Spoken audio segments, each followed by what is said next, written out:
The glass shattered against the marble floor of the Pinnacle Club's dining room, and for one breathless second, every conversation in the room died. It wasn't the glass that stopped people.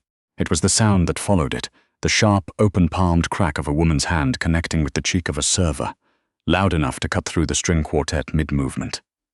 Wren Calloway stood very still, her ears ringing. She was 26 years old, 4 months into this job, and the left side of her face felt like it had been lit on fire. The woman who had hit her, tall, blonde, wrapped in a cream Chanel suit that probably cost more than Wren's monthly rent in Scarborough, was already pulling back her hand and scanning the room to see who had witnessed it. Her name was Portia Vane, daughter of Gerald Vane of Vane Capital, and she wore the expression of someone who had never once in her life worried about consequences. "You spilled on my bag," Portia said. Her voice was very calm. That was somehow worse than screaming. "That is a Birkin." Wren had not spilled on her bag. Portia had lurched sideways to show something on her phone to the woman across the table, knocking Wren's arm, sending the water glass tumbling. It had splashed the floor, the chair leg, and the very corner of the cream leather bag. A corner, less than a centimeter. Wren opened her mouth. She had no idea what she was going to say. "Portia," the voice came from across the table, low even, the kind of voice that didn't need volume because rooms arranged themselves around it. Vincent Caruso had not moved from his seat. He was perhaps 34, with close-cropped dark hair and a jaw that looked like it had been carved to hold tension. He wore a charcoal suit with no tie, and he had the particular stillness of a man who was never surprised, only measuring. He'd barely looked up from the document on the table in front of him since Wren had arrived at the table. He was looking up now. "Sit down," he said. Portia turned to him with a practiced smile that didn't reach her eyes. "Vincent, she?" "Sit down, Portia." It wasn't a request. It wasn't even particularly cold. It was simply final, the way a door closing is final. Portia sat. The dining room exhaled around them. Forks lifted, glasses tilted, the quartet resumed, and the performance of not having witnessed anything began, as it always did in rooms like this. Wren bent to pick up the broken glass. Her hands were shaking. She could feel the welt rising on her cheekbone, a hot pressure building under the skin. Her vision had a slight shimmer at the edges that she recognized as the body's way of deciding whether to cry. She would not cry. She pressed her thumbnail hard into her palm. She could not afford to cry at work. She looked up. Vincent Caruso was still watching her from his seat, document now closed. "Leave the glass," he said again. "Someone else will get it." He turned to the woman beside him, who Wren recognized as his head of communications, a sharp, efficient woman named Hannah, who wore her anxiety the way other people wore perfume. "Get the floor manager," Vincent said quietly. "And tell Eduardo I'll need a different table." "Vincent." Portia's voice took on a thin, pressing note. "We haven't finished discussing the Mercer acquisition. That's why we're here. We've finished for tonight." He stood up, buttoning his jacket in one smooth motion, and Wren caught a glimpse of the watch on his wrist, something understated and brutally expensive. He stepped around the table, and Wren registered, absurdly, that he was taller than she'd estimated. He stopped in front of her. She braced herself. She had no idea for what. He looked at her face. Not in the way men in rooms like this sometimes looked at her, calculating and dismissive at once. He looked at her cheek, where the sting was still radiating outward, and something shifted behind his eyes that she couldn't read. "What's your name?" he asked. "Wren Calloway." He nodded once. "Wren, are you all right?" The question was so direct and so unexpected that she almost didn't know how to answer it. She was not all right. Her cheek hurt and her hands were still trembling, and she needed this job so badly that the thought of losing it because of Portia Vane's Birkin bag was making it hard to breathe. "I'm fine," she said. "I'm sorry about the glass." "You didn't break the glass," he said. It was a small thing. 4 words. But he said them with such flat certainty, as if the truth of it was simply not up for debate, that Wren felt something loosen in her chest. The floor manager arrived then, a compact, sweating man named Trevor, who had the specific energy of someone who had been expecting a disaster all evening, and was now experiencing the grim satisfaction of being right. "Mr. Caruso," Trevor said, his voice pitched low and urgent, "I am so incredibly sorry. I'll have this server removed immediately. You'll do the opposite." Vincent didn't look at Trevor. He was still looking at Wren. "Miss Calloway stays. She did nothing wrong." Trevor blinked. "Sir, the policy for table incidents." Trevor now, Vincent looked at him. Whatever was in that look made Trevor stop talking entirely. "Miss Calloway stays. If I come back to the Pinnacle and she isn't working here, I won't come back to the Pinnacle. We do 10 events a year through this venue. Do you understand what I'm telling you?" Trevor understood. Trevor nodded so quickly it looked involuntary. Portia was on her feet now, her phone pressed to her ear, her voice a controlled murmur. She didn't look at Wren again. She looked at Vincent with the expression of a woman recalibrating. Vincent, this is completely unnecessary. Have a good evening, Portia. He turned back to Ren one more time. You're going to need to see someone about that. It'll bruise. It's fine, Ren said. I've had worse. She hadn't meant to say that last part. It just came out, the truth slipping through before she could organize it into something more professional. Something flickered across his face. Get your jacket at the end of your shift, he said. I'll have a car take you home. No, please, that's not necessary. It's not a debate. He pulled out a card, black name in raised silver lettering, and set it on the tray she was holding. If Trevor gives you any trouble tonight, that's a direct line. Then he walked out. Portia followed, still on her phone. Hannah followed, shooting Ren a look that was equal parts sympathy and what just happened. Ren stood in the middle of the dining room with a broken glass at her feet and a business card on her tray and a face that was beginning to throb in earnest. She looked at the card. Vincent Caruso. Caruso Group, she'd heard the name. Everyone in Toronto had heard the name.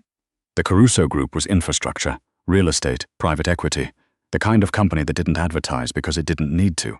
The kind of man you read about in the Globe and Mail being photographed at galas, always with a different woman, always with the same expression of polite containment. Ren pocketed the card and went to get a broom. Her shift ended at 11. She almost didn't go to the front entrance. She told herself the whole drive home on the subway, packed with the post-theater crowd, a man's umbrella digging into her hip, that she'd made the right call, that you didn't get into cars with men like Vincent Caruso, that nothing came without a price tag, and she couldn't afford whatever his was. But when she got home to the apartment in Scarborough, the one that smelled like the neighbor's cooking and the damp that lived in the bathroom ceiling, she checked the hospital voicemail she'd missed during service. Her brother Eli's blood counts were down again. The hematologist wanted to move the bone marrow transplant up by 3 weeks. Ren sat on the kitchen floor with her back against the cabinets and pressed her hands over her face. Eli was 21 and had been fighting aplastic anemia for 2 years. He was the funniest person she had ever known, the kind of funny that made strangers on the bus lean over to ask what he'd said. He used to play guitar badly and sing even more badly and fill whatever space he was in with noise.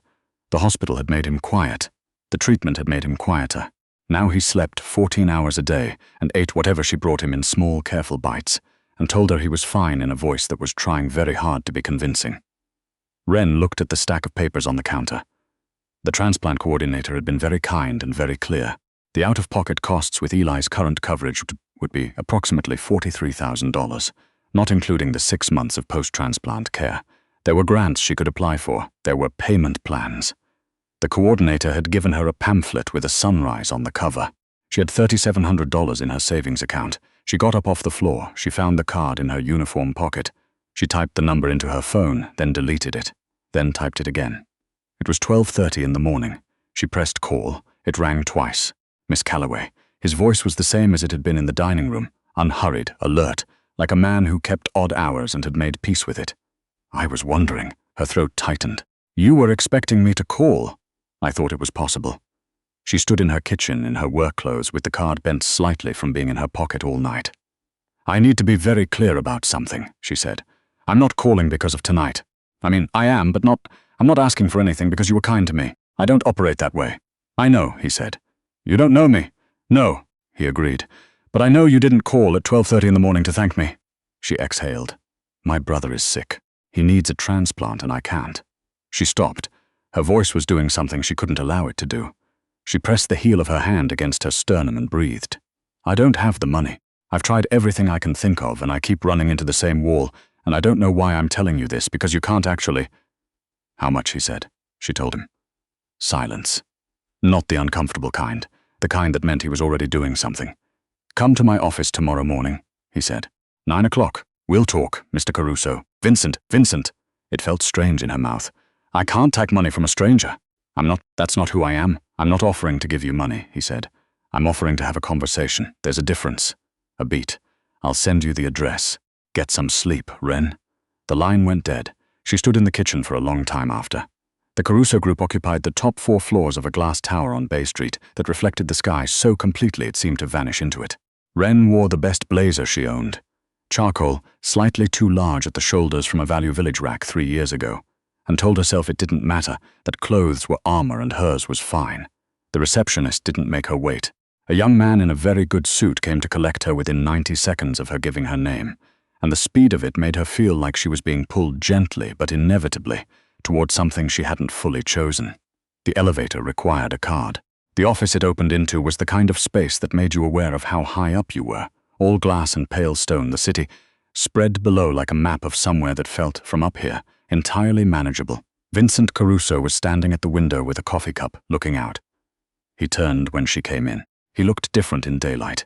Still contained, still precise, but the dining room had been low-lit and dramatic, and this was just morning, ordinary and clear.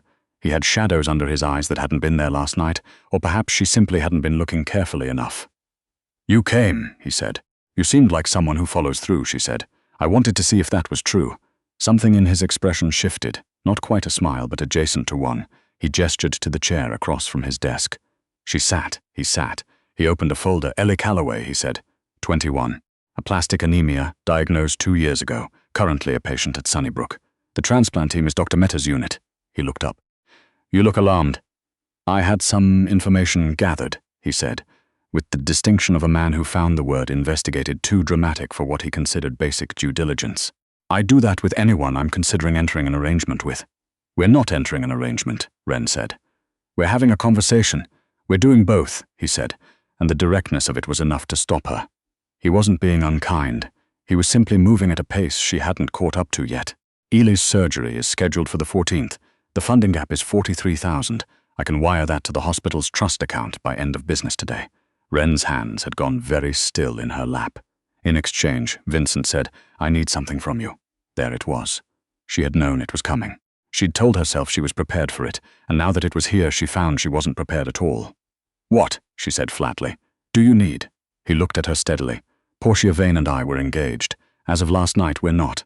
That will be in the papers by tomorrow morning, and the way it will read depends entirely on how it's managed. I have 3 major partnership negotiations happening over the next 8 months.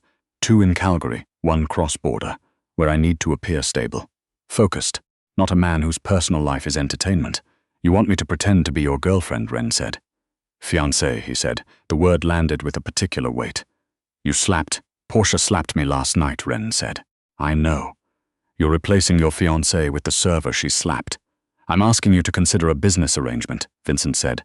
"That would ensure your brother receives the care he needs. The public narrative would be that we met through a mutual acquaintance, that things moved quickly. People will believe it. I'm not known for slow decisions." "I'm known for nothing," Wren said. "I'm a server from Scarborough. That," he said, "is the point. You have no ties to the circles Portia ran in. No angle, no agenda. You're not positioning for a board seat or a merger or access to my investor network. You want exactly one thing, and I can give you that thing." He folded his hands on the desk. "And what I need from you is simple.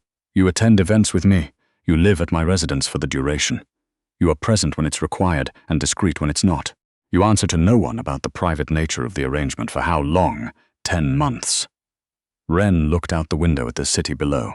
She thought about Eli's voice on the phone last week, thinner than it used to be, the guitar-playing, badly singing version of him that felt further away every time she visited. She thought about the Sunrise pamphlet on the counter at home. "I want to see the agreement before I sign anything," she said. "It's already been prepared." He opened a drawer and slid a document across the desk. It was thick, bound, orderly. Of course it was. My counsel drafted it. You're entitled to independent legal review. I'd expect nothing less. But the core terms are straightforward. Your brother's costs are fully covered. You receive a monthly stipend for personal expenses. At the end of 10 months, you receive a lump sum. You resume your life. Wren picked up the document. Her eyes moved across the pages. Party B agrees to publicly represent herself as the partner of Party A in all required capacities. Full cohabitation is required at the primary residence. Non-disclosure of the contractual nature of this arrangement is mandatory and binding. Any romantic or intimate involvement with a third party during the term of the agreement is grounds for immediate dissolution without compensation. She stopped at that one. "That last clause," she said. "Standard," he said. "Standard for what kind of arrangement?" His gaze was even. "The kind that requires credibility. If you're photographed with another man, the story falls apart. And you," she said. "The same clause applies to you?" A pause. Brief, but she caught it. "Yes," he said. "I want that in writing." He reached across the desk, uncapped a pen, initialed a notation in the margin of the contract. He slid it back. She looked at the page. She thought about what it meant to say yes to this. She thought about what it meant to say no. "I want to be clear about something," she said, and she kept her voice steady. What happened last night? You stepping in. What you said to Trevor, I'm grateful for that, genuinely. But that's not why I'm here. I'm here because my brother is running out of time and I have run out of options. I'm not doing this because you impressed me. I know, he said. I'm going to need you to not be difficult to live with, she said. The corner of his mouth moved. I make no promises. Then we're starting on the wrong foot. You're not signing yet, he said. Take the document. Have a lawyer read it. Eli's surgery date is the 14th. If you decide yes, I need to know by Wednesday. Wren stood up, tucking the document under her arm. She was almost at the elevator when his voice came from behind her. Your cheek, he said. She turned. He was still at his desk, but he was looking at her, at the bruise that had come up overnight, a faint yellow-green shadow below her left eye. The company physician is on the 28th floor. On your way out. She'll have something to help it heal cleanly. Wren looked at him for a moment longer than was strictly necessary. I'll think about the agreement, she said. I know you will, he said. She pressed the elevator button and waited, the document warm under her arm, the city tilting slowly in the glass around her. She did go to the 28th floor. She didn't know why she admitted that to herself, but she did. She signed the agreement on Tuesday evening, one day before the deadline, in her kitchen with Eli's overnight bag already packed by the door for the hospital. She signed it with steady hands. The car that picked her up the next morning was not a limousine.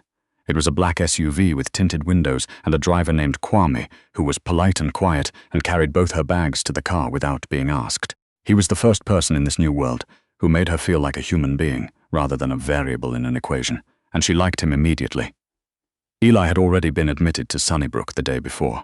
She had held his hand in the bright hospital corridor and told him she'd gotten a new position, a personal assistant role, live-in, very private client. That sounds a bit corporate escort, Eli had said. Even now, depleted and pale-lipped, he could still find the joke. It's a legitimate job, she'd said, and laughed despite herself. I'll see you every week, promise, he said. Promise, she said. She had not cried until she got to the parking garage.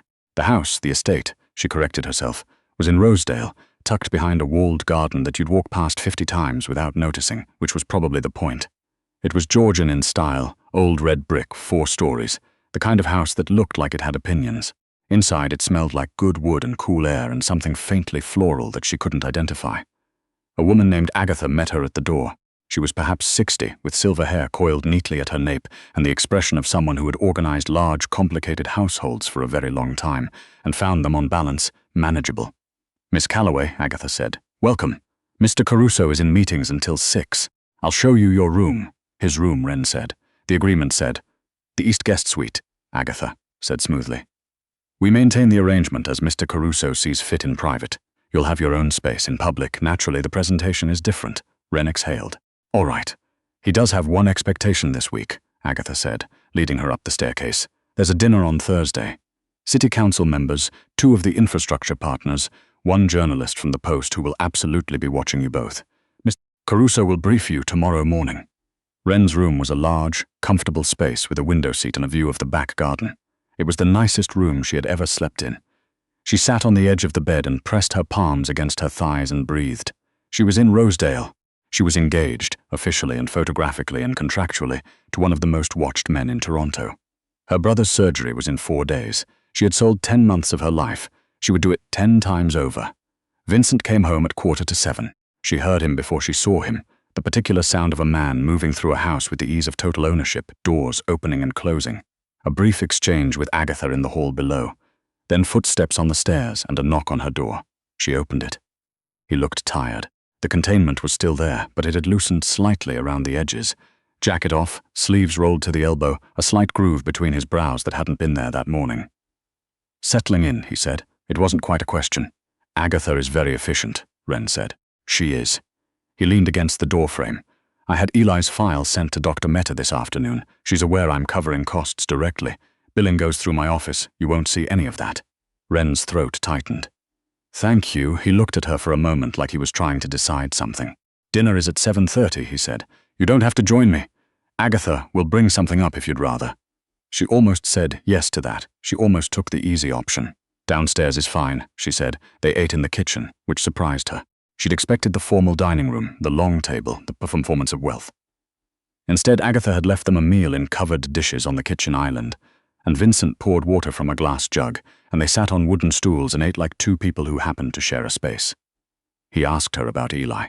Not in a transactional way, not verifying the details of the arrangement, but the way someone asks because they want to know.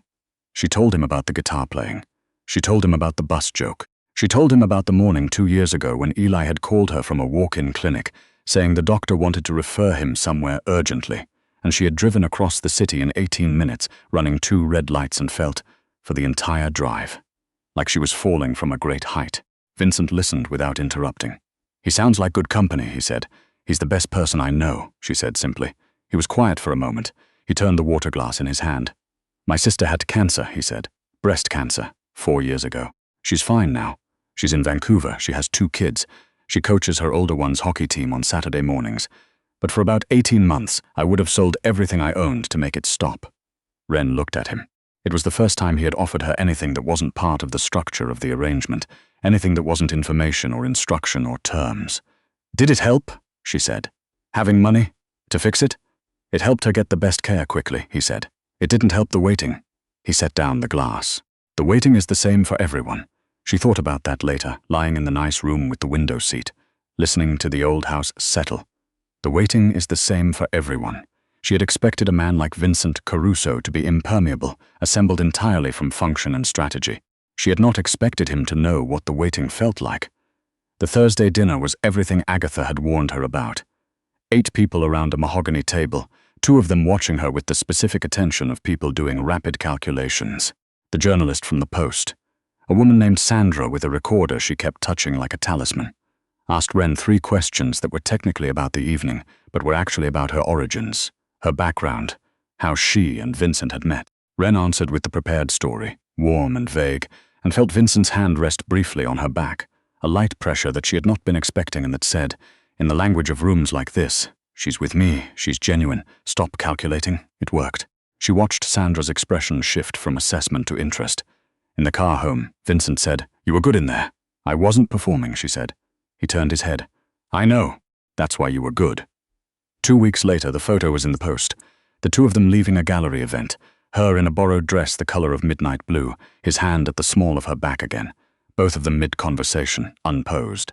The caption called her Ren Calloway, the newest face in Vincent Caruso's world. The comments online were, as these things went, a mix of warm speculation and instant hostility. She didn't read past the first few. What she did was go to Sunnybrook on Saturday morning with a container of the soup Eli had liked since they were children. Tinned tomato, made on the stove with cream and too much pepper. The kind of thing you couldn't get in the hospital cafeteria, and sit with him for 3 hours while he slept and woke and slept again, and tell him, when he was awake and lucid, that the surgery had gone well, that Dr. Mehta was happy with his initial counts, that the hard part was beginning but the worst of the uncertainty was behind them. He was 21 years old, and he was alive. She sat in the plastic chair beside his bed and held his hand and listened to the monitors and thought, "This is what I traded, this right here. This was worth every clause in that document." She texted Vincent on the drive home from the hospital, just 3 words, "He's doing well." His reply came back within a minute. "Good, that's good." She looked at those 2 words for a long time. She was learning, slowly, that Vincent Caruso communicated in very small gestures. The hand on her back, the brief exchange with the hospital, those 2 words in a text. That he was not, as she had first categorized him, impermeable. That he was simply a man who had been in rooms where showing too much had cost him something, and had adapted accordingly. She recognized it, actually, because she had done the same thing, just in different rooms. It was a Tuesday evening, 5 weeks into the arrangement, when she came downstairs late and found him in the kitchen, standing at the island with his jacket off and a glass of scotch and a look on his face that she had not seen before. Exposed was the wrong word. Unguarded was closer. He looked up when she came in. "Couldn't sleep," she said. "No," he agreed. She filled the kettle. She made tea without asking if he wanted any and set a mug on the island in front of him anyway. He looked at it, and something in his expression shifted the way it had in the dining room the night they met. Not quite readable, but unmistakably real. "The deal in Calgary fell through," he said. "I'm sorry. It'll be rebuilt. It's not the deal. It's the reason it fell through." He turned the scotch glass in his hand. "Someone on my team passed information to the other side. We've been trying to identify who for 3 weeks. She sat down across from him. "You have a mole. I have a person I trusted who sold access to my work," he said, with a flatness that wasn't indifference but something closer to its opposite. The flatness of something held very carefully in check. She thought about what that would feel like. To have someone close to you betray you. to be in a position where power didn't insulate you from that particular kind of cold. "You can't actually buy trust," she said, without thinking. He looked at her. I'm not trying to be pointed about this," she said. "I just mean, the thing you have with people who would do this to you. You can't buy the other version of them."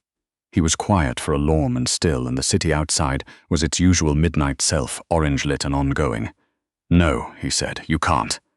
He picked up the tea. She watched him drink it. She was not supposed to be softening toward this man. That had not been in the arrangement. The arrangement was clean and transactional and time-limited, and she had been very clear with herself about what it was.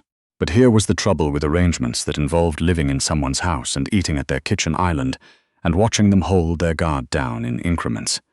They had a way of becoming something else. Not love. She was not going to be reckless with a word like that, but something with weight to it. Something that complicated the sunrise at the end of the 10 months. Outside, past the window of the Rosedale house, a car moved slowly down the wet street. Wren didn't know yet that the person who had sold Vincent's Calgary file was someone who had been in the house, someone who knew the schedule, knew the meetings, knew the silence between the two of them, and what shape it was taking. She didn't know that the information that had leaked wasn't only about the deal. She wrapped her hands around her mug. The tea was too hot and she held it anyway, the heat pressing into her palms, and she thought about Eli asleep in his hospital bed in Scarborough, and about the contract in the desk upstairs, and about the way Vincent Caruso had said the waiting is the same for everyone. Like it was something he carried with him. She had come to this house to save her brother. She had not planned on learning to recognize the particular sound of someone else's loneliness from across a kitchen island at midnight. But here they were, and the 10 months were not over. And somewhere in the house, or close to it, something was moving in the dark that neither of them had seen yet. She didn't sleep well that night. Neither did he.